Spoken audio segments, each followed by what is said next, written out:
Di era digital saat ini, media sosial bukan lagi hanya alat komunikasi, tetapi sudah menjadi mesin pembentuk gaya hidup dan gaya konsumsi, terutama di kalangan remaja. Platform seperti Instagram, YouTube, dan TikTok secara masif mempengaruhi cara generasi muda melihat, memilih, dan membeli produk. Namun, apakah kita sadar bahwa media sosial sudah membentuk budaya konsumtif yang tak kita sadari? Dulu kita membeli barang sesuai dengan kebutuhan yang kita rasakan. Namun sekarang kebutuhan itu dibentuk dan disebarkan di media sosial. Algoritma di balik YouTube, Instagram, dan TikTok bekerja keras membaca preferensi pengguna, lalu menciptakan ilusi kebutuhan baru seolah-olah penting untuk dimiliki. Contohnya, kamu bisa aja bangun pagi dengan biasa aja, tapi setelah sejam scroll Instagram atau TikTok, kamu ngerasa harus beli jajanan viral, beli sepatu, atau bahkan beli jajan kekinian yang sebenarnya belum kamu butuhin.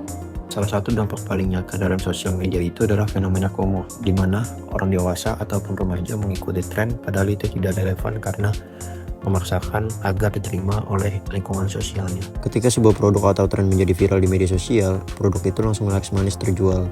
Hal ini mendorong kebiasaan konsumsi impulsif, di mana keputusan membeli lebih didasarkan pada dorongan sesaat daripada pertimbangan matang. Konten video pendek seperti TikTok dan Instagram sangat diminati karena mampu mengikat emosi dan perhatian pengguna dalam waktu singkat.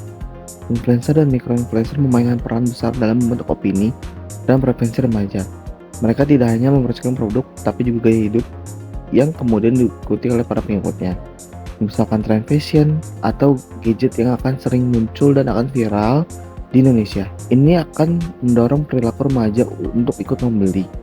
Dan mereka membeli bukan hanya butuh, tetapi untuk diterima atau menyucikan diri di dalam kelompok tertentu. Media sosial kini mengintegrasikan fitur belanja langsung, seperti live shopping, product tagging, dan in-app checkout. Di Indonesia, tren social commerce semakin populer karena memberikan pengalaman belanja yang interaktif dan mudah. Remaja bisa langsung membeli produk yang mereka lihat di video atau postingan tanpa harus keluar dari aplikasi.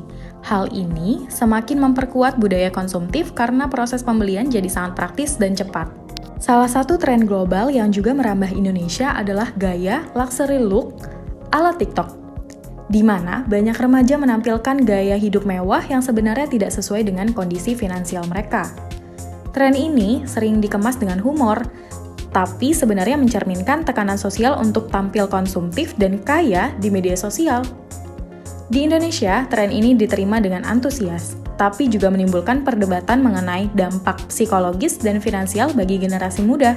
Media sosial telah mengubah cara kita melihat dan menjalani konsumsi dari alat pembentuk realitas palsu yang menciptakan kebutuhan baru dan menormalisasi konsumsi impulsif. Remaja di Indonesia seperti di seluruh dunia menjadi korban sekaligus pelaku dalam budaya konsumtif ini. Penting bagi kita untuk lebih kritis dan sadar dalam menggunakan media sosial untuk tidak terjebak di dalam perilaku konsumsi yang berlebihan dan tidak sehat.